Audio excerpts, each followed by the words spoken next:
Welcome to the Indie Beacon Show, where readers can discover great new indie authors. Find us on all major podcast systems, Amazon TV, and YouTube. Join Charlotte Canion for today's show. I'm Charlotte Canion, your host on Indie Beacon Radio, your award-winning author, speaker, and actress. And today our guest is Yvonne Morgan. Yvonne is an inspirational author, and her book, Turning Mountains into Molehills, is a memoir that will undoubtedly serve as a beacon of light and hope for her readers. Yvonne, welcome to the show. Thank you. I'm so glad to be here. Thanks.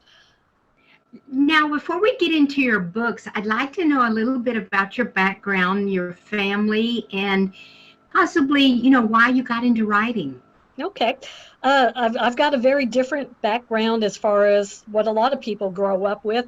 I've actually now have lived in 3 different countries. I was born in Belfast, Northern Ireland. I lived there as a child, and then we immigrated to Canada. My family, my parents, and I've got a brother. And then it was always my mom's dream to live in America. And so it took quite a while, but when I was 13, we finally made it into the U.S., and I have been here ever since. But with all that, I love to travel. We keep track of silly things, my husband and I, but we've now been to 42 countries on 5 continents. So we love travel. I've got 2 kids, 2 girls, and then a son who lives with Jesus. He died when he was very young. And then my husband and I have been married, will be 38 years this year. So we live here in Oklahoma City, Oklahoma. So you're just kind of above us because we're all in Texas here. Oh, okay. I did not. Yeah, I did kind of know that. Whereabouts in Texas? Well, I'm in North Texas in the DFW area, and Okay. Alan's from Austin. Okay, we lived in Euless for 18 years. Oh, okay. So you know the area very well. Very well. So. Well, you kind of mentioned that you'd been in 42 countries, and also I noticed in your bio that you'd been to 49 states. Yes. So can you tell us which state haven't you been to? It's Alaska. Alaska's the 50th state, and we actually now have a trip scheduled to go there in April for my birthday. So that'll give me all of them. She will cover all the states. Now, before we get into your books, I've got to ask you, you've been into 42 countries. What was the country that intrigued you the most, or that you maybe came out with more stories? Probably Kenya. We did a lot of work in Kenya. We had made 10 trips there. With my background, I got all into this with mission work, and so spent a lot of years working in Kenya, on and off. I did it from the U.S., so we would travel there once or twice a year and spend several weeks, and so got to really know the people, and felt like we were part of the community. And so I think that one, and we saw so much. It's such a different lifestyle than what we have here in the U.S. with the poverty. I learned a lot. Really opened my eyes to what life is like in the rest of the world. Well, you said you'd been all over the world now, and spent a lot of time. Did you learn the language? We always try, anywhere we go, we at least try to learn a handful of phrases, the hellos, how are you, just because I think it shows that you care enough to learn those. So I can say those kind of things, maybe 5, 6 phrases in probably 6 or 7 different languages. So it's nice to be able to use that, and you learn more the more time you spend in these different places. Oh, that is cool. Okay, did one particular country, or was it your mission work, or what got you into writing? Did you keep a journal as you traveled to all these countries? We did. I kept a journal, but I had never intended to be a writer. We had been doing the mission work for almost 20 years, to a lot of different countries, and finally just felt the nudging. It's like you've got so many stories of things that happened in these countries and visiting people. It's like you need to write them down. And I kind of laughed at that thought because I've never been a writer. I've always been more on the number side. I'm an accountant by trade. And so it's like I laughed and said, no, I'm not going to do that. And just kept feeling that urge. And finally, I'm a Christian writer. I, said a little prayer. It's like, okay, God, if this is not my ego telling me this, let my husband one day say, I need to write a book. And sure enough, about a month later, we're sitting in the living room. He goes, how's that book coming? And it's like, okay, so we need to write a book. So I had all my journals from each trip, and went back through them and wrote the best of the stories. Not every story from every trip, but just the ones that were very funny or very impactful or broke my heart. Just, tried to get a variety of the stories into the book. Well, you and I have a lot in common because I went through a 16-year journey taking care of 3 parents with Alzheimer's, dementia, and Parkinson. And all of a sudden, God said, now write a book. And I literally went, oh, but God, you saw my grades in English. You really don't want me to write a book. He says, oh, no, you tell great stories. We got editors. They can take care of all of that. Exactly. So we got kind of the same start. And my main, the company that did that book just laughs because I blog now also weekly, and she'll read something. She goes, you just have a thing about commas, don't you? It's like, yes. It's like, even after all these years, commas just aren't my friend.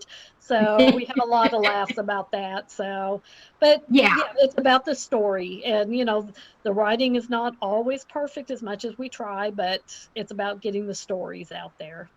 Now, was Turning Mountains into Molehills your first book? Yes, that was my very first book. So it was a challenge. I had no idea about any of the writing industry, about getting published.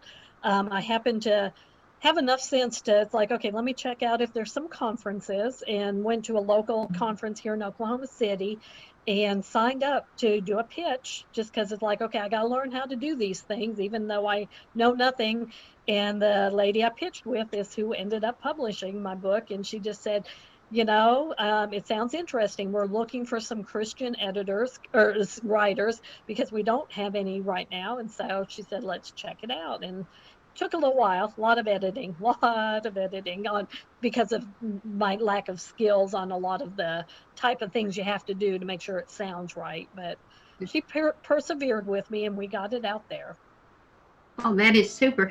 Now, you said your husband was the one that, instigated you to finally, start writing your stories.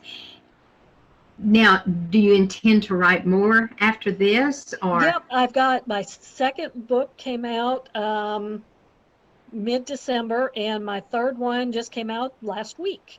My second book is another one, a God thing. Once COVID started, I knew I was stressing about it, even though we should trust God. But I finally said one day, you know what, if I'm having this much issues, let me start saying a prayer morning and night and put it out there on Twitter to try to help everybody, not just myself. And I had a different publishing company lady contact me and say, have you ever thought about doing a book on prayer? And I said, no, but let's talk. And so it's called Rest in God, a prayer journal. And it's 100 prayers and scriptures. It's a little small book for carrying in your purse, to help people through their prayer lives when they're struggling in times like this to know what to say or do. So that came out, like I said, November. And then... well, Yvonne, we're going to take a break here. Okay. Y'all stay tuned, because I know we're going to come back and hear some really interesting stories from Yvonne. Let's give it to our sponsors. Hi, I'm Mel Greenberg, author of Running with Our Eyes Closed, book 1 in the Empty Nested series. To the world, Samantha has the perfect life. 3 wonderful children, a loving husband, so she thought, and a life split between Dallas and Italy. When her youngest leaves for college, it all comes crashing down, forcing Samantha to re-examine everything. Over 7 days in one of the most romantic countries in the world, Samantha faces the past she thought she'd overcome and begins to redefine her role as a woman, a wife, and a mother. Publishing marketing package for authors. $1,500 value, save 40% now. Includes a 6-piece marketing kit of 250 bookmarks, 250 business cards, 250 postcards, 1 table banner, 1 table runner, and 50 download cards, plus book cover design, ebook creation, PDF setups, upload to Ingram Spark, scroll placement, video commercial, and interview on IBS. Plus much more. Email bourgeoismedia@look.com for details or bourgeoismedia.com. To embrace your children's imagination, check out Diane Floyd Bame's books for kids. There's The Moonling Adventures, all about the animals in the Serengeti. And then there's Harry the Camel, learning to love yourself just the way you are. Then The Little Girl in the Moon. There's one about friendship, another one about the big ideas, which is an inspirational story. And then Tour Tycho Town, right there in Tycho Crater on the moon. All of Diane Floyd Bame's books are available at B4R Store. Do you send book sales to a company that takes most of your money? Do you want a bookstore that supports you? Want to earn more money from your book sales?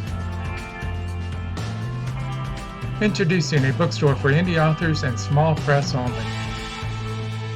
Earn up to 80% of your book sales and learn how to better market yourself. Join the 150 authors already signed up to earn their fair share at b4r.store. Welcome to the Indie Beacon Show, where readers can discover great new indie authors. Find us on all major podcast systems, Amazon TV, and YouTube. Join Charlotte Canion for today's show. Go for it. This is Charlotte Canion, your host, and I'm speaking to Yvonne Morgan this morning, and oh my gosh, she is just fabulous. She's telling us about her turning mountains into molehills and Rest in God prayer journal, and I think she's even got a children's book. But I want to back up here. You also have a charity that a lot of your proceeds go to. Can you tell us a little bit about that, Yvonne? Yeah, the whole working with the mission work started. We had a son. He was our youngest child, and I'll make this story short. He died, it's been almost 30 years ago. He was 9 days old, was born with many birth defects and problems, and died when he was just a few days old. And so, you know, that left me searching for a lot of things. And what ended up happening, our church was doing a mission trip to Haiti. And I thought, you know what, this would be a kind of a good memorial to do to my son, that, you know, to honor him, to honor his memory, because I knew people aren't going to remember him. Only my husband and I will, because he was only 9 days old, didn't meet a lot of people. So I thought this would be a neat way just to interact with them, you know, to keep that memory alive. So I went on my first mission trip to Haiti. My husband did not. And that was a whole stressful situation for him, not being able to talk to us, because it was back before cell phones were popular. And so after that, we started doing mission work. And it was our fourth trip when we finally went to Kenya and saw the AIDS orphans and all that happens to orphans in the rest of the world. And when we came home, it's like, we got to do something. And so we started our charity. It's called Orphan Relief Effort Incorporated. And yeah, a lot of my proceeds, especially turning mountains into molehills, all the money from that goes to the healthy orphans. We now have orphanages in Myanmar and Nepal are our two. And we've got about 70 children between the two orphanages. Well, God bless you. That is a great, great story. Sounds like you've turned your life, you know, just made it wonderful. It has been a journey, and we have all these kids around the world who call us mom and dad now. So, you know, sometimes when God takes one thing, he gives you a lot more in its place. So it's been wonderful. That he does. Now, I want to touch back on turning mountains into molehill.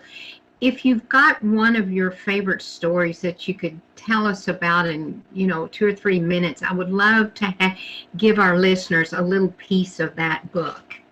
Probably on the early trips to Kenya, one of the stories that, and if I choke up, I'm sorry, but probably the one thing that impacted us and really made us realize we had to make a difference. We went and we ended up touring some orphanages, little bitty mud huts.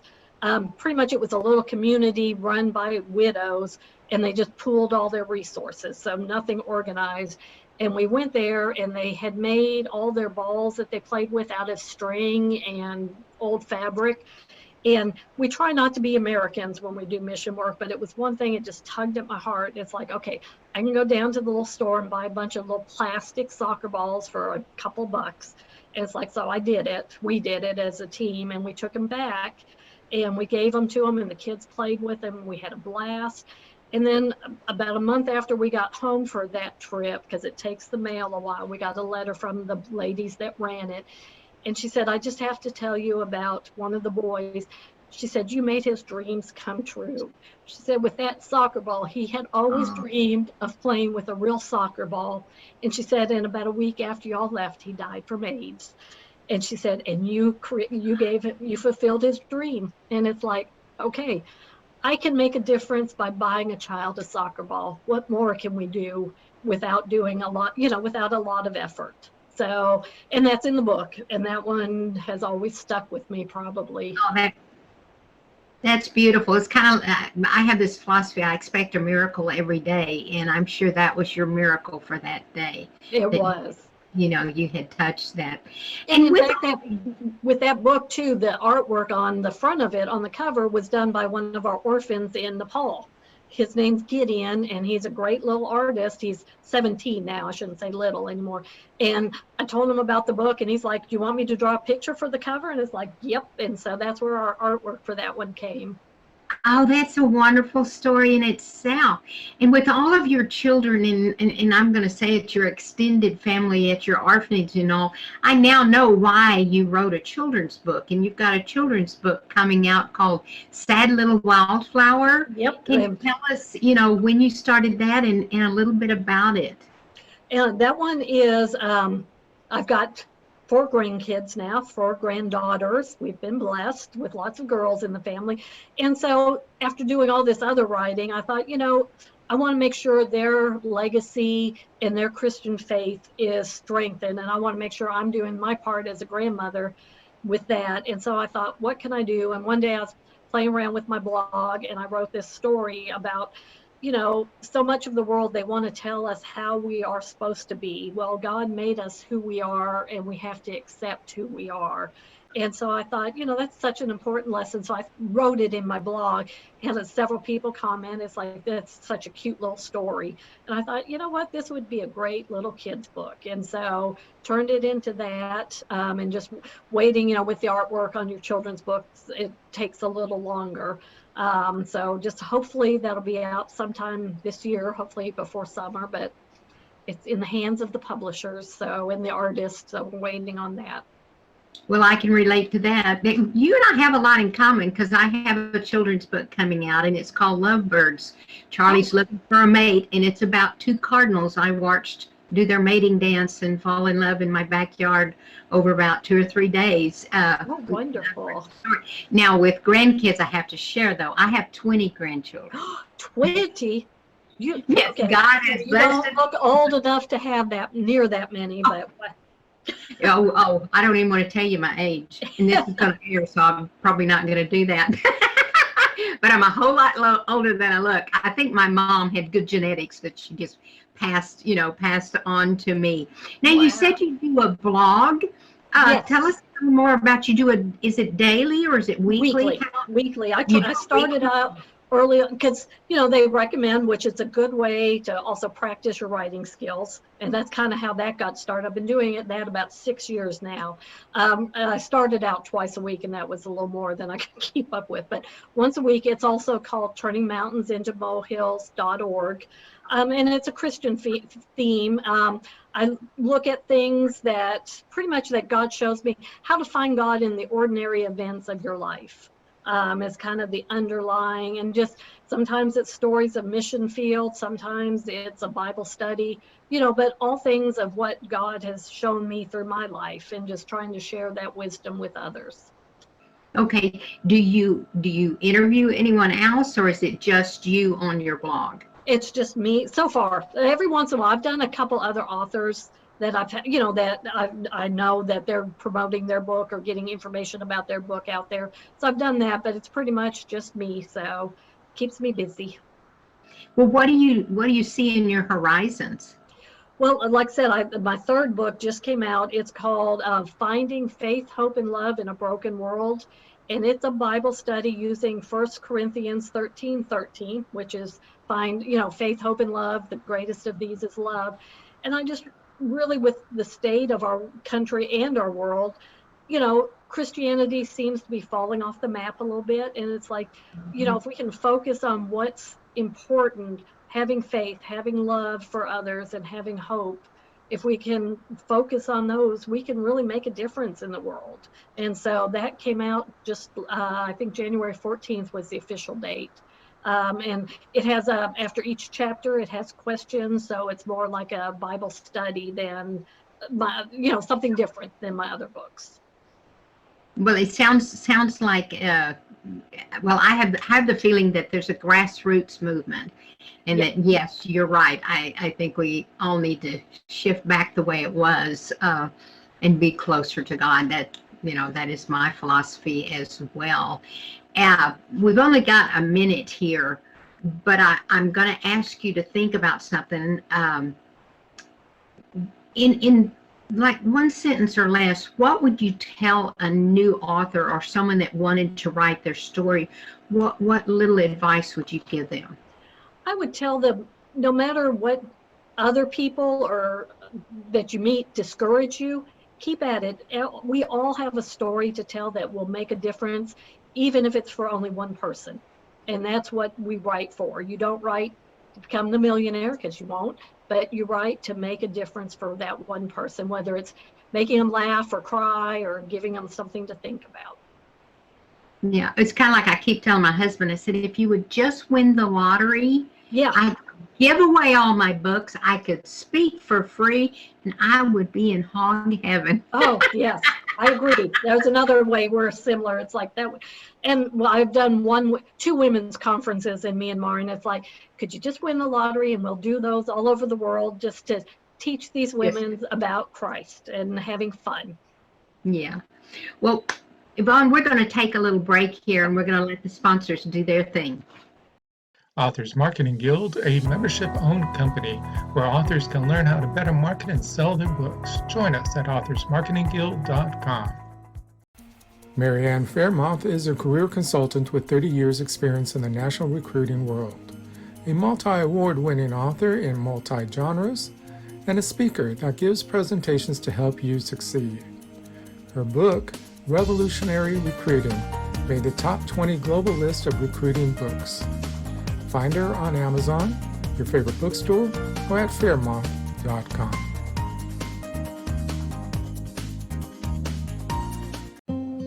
Lone Star Festival, where Texas authors, artists, and creatives come together for a Texas-sized event. Join us on May 29, 2021 from 9 a.m. to 4 p.m. at the Seguin Coliseum, Seguin, Texas. Free for everyone.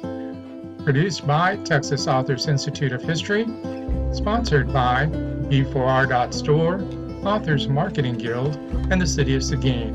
More information at lonestar.bookfestival.network. Hi, I'm Rox Berkey. I write the Enigma series with my co-author. We write as Brakefield and Berkey. Today we have 12 books in this series, with The Enigma Threat being the newest release on January the 8th of 2021. It's an exciting book that goes to the next generation, and we hope that you'll check it out and all the other books in the Enigma series. Thank you. Lone Star Festival, a Texas-sized event. Meet authors, artists, and Texas musicians in the City of Seguin on May 29, 2021. Sponsored by Will Seguin, Coffee Shop, Authors Marketing Guild, B4R.store, and Dear Texas. Produced by Texas Authors Institute of History. Join us if you get your free tickets online at lonestar.book. Welcome to the Indie Beacon Show, where readers can discover great new indie authors. Find us on all major podcast systems, Amazon TV, and YouTube. Join Charlotte Canion for today's show. This is Charlotte Canion, and it's been my pleasure speaking with Yvonne Morgan this evening. She's an inspirational author that I think everyone needs to grab her books. Now, Yvonne, we've only got a couple of minutes here before we, have to sign off. And I'd like you to tell our listeners, how they can get a hold of you if they want you to speak. You might tell them about your website, where they can get your books, anything pertinent that would help our listeners find and reach out to you. Okay, great. My author website is yvonne-morgan.com. I have links to all my books there, and add them as they come out. And so you can buy, they're all available on Amazon. We're working on getting e-versions. We do on the prayer journal. We already have that as an electronic version on Barnes & Noble. So you can find a lot of the information there. The links to the book, you can email me through there. You can also connect. I am on Facebook as YMM Author through Facebook. On Twitter, same handle, YMM Author. And I'm also on Instagram as Yvonne Morgan Author. The YMM was already taken. But you can reach out to me on all of those different ways. On my Facebook page and Instagram, I try to post things daily for inspiration, Bible verses and that. And I love speaking to groups. I've I think my largest group was 550 people.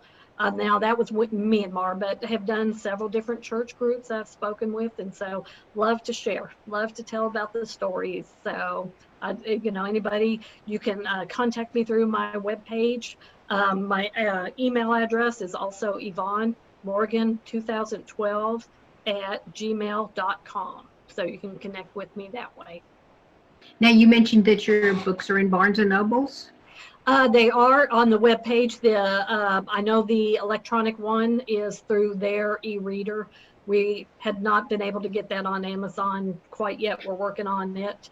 And we're also with Faith, Hope, and Love just coming out. We haven't gotten it on Amazon ebooks yet, but we're working on it. Learning processes as we go through all of this. It is. Well, if you had to give your philosophy in life, in a sentence or two, what kind of philosophy would you say that you practice in your life? Learning to always say yes to God, because you never know where it's going to lead you. And that's been my thing. I've always kind of said yes, and I've been done things afraid and unsure, like the writing. Like, I have no idea how to write a book, but okay, let's try this. And God will show up and make it happen for you.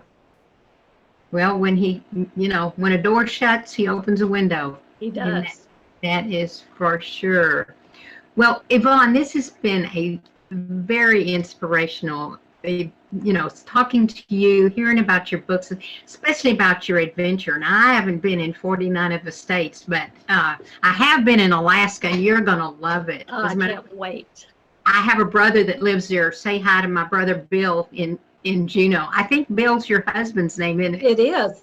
I was just thinking that. It's like same name. It'll be easy to remember. Yeah. Well, Yvonne, this has been a pleasure. I'm Charlotte Canion, and I want to leave you with one word. Remember, a rose is like a book. You can't know its beauty until you look at it. And a book is like a rose. You won't know its full beauty until you open it. Until next time, this is Charlotte Canion saying, stay safe and have a nice day. Bye.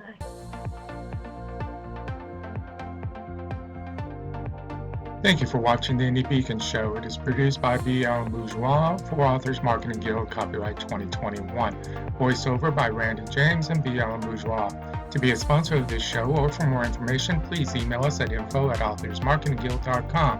To be interviewed for this show, please complete the form at radio.authorsmarketingguild.com. Music by Always Rejoice by Ramcord.